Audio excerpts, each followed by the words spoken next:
Happy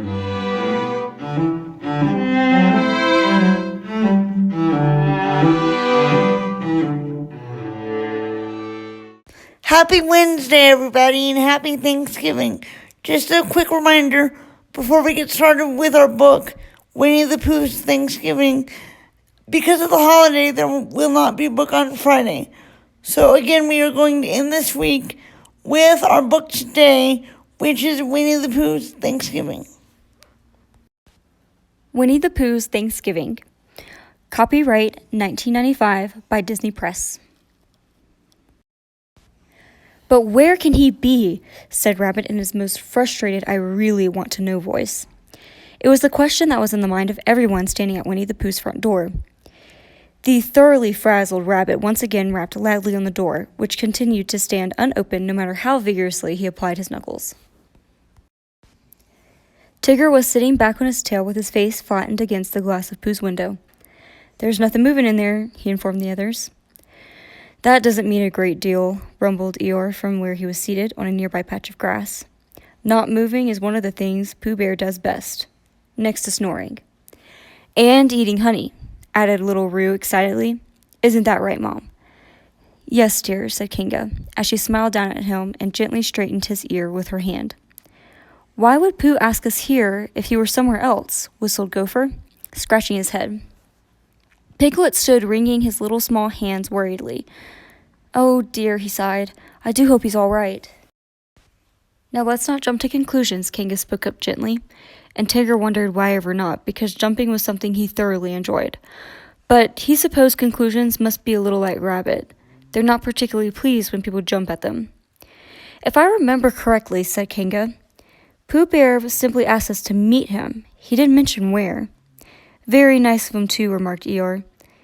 "He obviously didn't want us to feel bad if we couldn't find the right place, so he kept the location a secret." "But we're making progress," hooted Tigger. "We know for sure it isn't exactly here," and he pointed to the door. "Now," Rabbit sighed, "if we could only think of a place where Pooh is." "Perhaps you just did," rumbled Eeyore. "Pooh was certainly thinking about something when he called us together. And Pooh Boy always does his best head work," continued Tigger. "In his very own thoughtful spot," finished Piglet. And that's exactly where they found Winnie the Pooh, high atop the grassy knoll with its spectacular view of the 100-acre wood and the beautiful blue sky hanging above it, where Pooh loved to sit and think. It was the sitting in such a special place that was important, after all, not the thinking. Therefore, it was no surprise at all when Pooh was found sitting up there doing precisely that, sitting and looking thoughtful. And there was no doubt as to what Pooh was being thoughtful about. It was all spread out on a blanket before him. Pooh's pantry must have been completely emptied because everything sweet and tasty had been toted from his house to the grassy knoll and arranged to look its most delicious. "I'm so very glad you've come," sighed Winnie the Pooh happily. "I don't think this food could have waited much longer, and neither could I," he added with a smile. "Then let's not waste a moment more," announced Rabbit, and they all sat down to eat. "I'm very glad to see you at last," said Pooh. "I hope I haven't brought too much to eat." "No such thing as too many eats when eating is the name of the game," chuckled Tigger as he happily rubbed his paws together. "Is eating the only reason you called us together, Pooh Bear?" asked Owl. "Called you together where?" responded Pooh, tucking his tongue carefully into the corner of his mouth as he pulled the stopper on a fresh crock of honey because, as everyone knows, a stopper cannot be properly pulled off if a tongue is not tactfully tucked.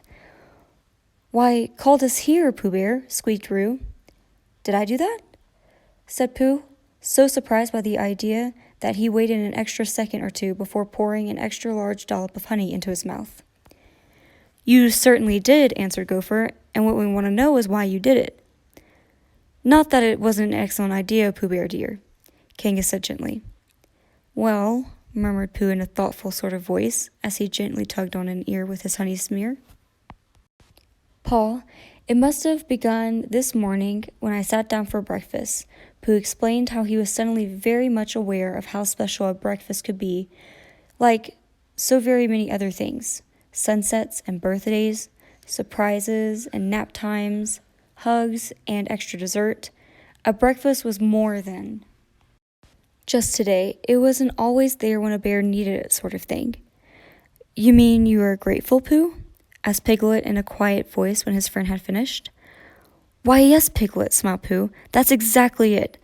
And it was such a wonderful thank you very much feeling, and so very, very large, that I knew it was something that I had to share with those that I'm most grateful for. And what sort of those do you mean, Pooh? Wondered Owl. Why, all of you, of course, exclaimed Pooh. My very best and dearest friends. Well, sniffed Rabbit, I'm certainly grateful that you thought of it. And what are you grateful for, Piglet? Pooh inquired politely as he put his arm around his friend's very small shoulders. Well, began Piglet nervously, and then continued in a rush. For a very small animal, I have a great deal to be grateful for, and having a lot to be grateful for is, when you come right down to it, a lot to be grateful for. Piglet finished quite out of breath. When the question of gratitude was put to Rabbit, he explained that what he was primarily thankful for, besides his many very good friends, of course, was that a seed had the extremely good sense to sprout when he planted it in his garden. I am grateful that the ground looks as good from underneath as it does from the top, whistled Gopher. Yes, sirree.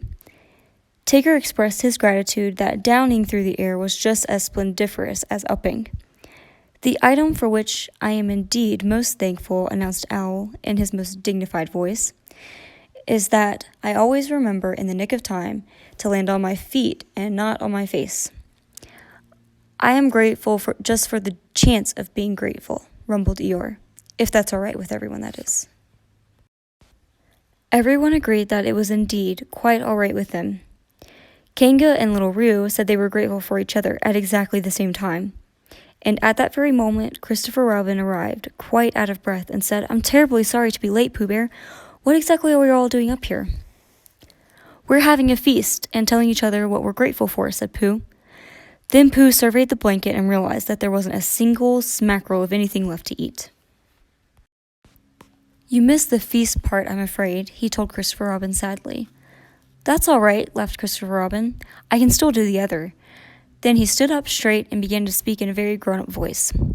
I'm very grateful for having the opportunity of finding you all here together so I can invite you to join me for Thanksgiving dinner.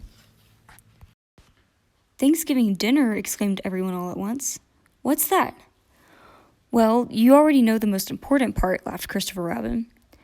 It's a special time when all the things we're grateful for throughout the year have their very own day to celebrate with us. What a nice idea, said Pooh with a satisfied smile. I'd like to thank whoever thought of it. You thought of it all by your lonesome, Buddy Bear. As he slapped Pooh happily on the back. Ah, said Pooh with a grin. The dinner part did sound familiar, and you did mention dinner, Pooh asked carefully. All you can eat and more, Christopher Robin assured him. Isn't it wonderful, said Pooh as he rubbed his tummy, that Thanksgiving dinner is something we're all warmed up for? Everyone agreed that it was indeed quite wonderful. Another thing, said Pooh quietly, to be so very grateful for. We hope you enjoyed the book, guys. And remember, on Friday, we will not be doing a book due to the holiday, but you can follow us this Monday, the 26th, to kick off our Christmas series. And please feel free in the comments below this video to let us know what you're most grateful for, and we will respond to each comment personally. Happy Thanksgiving!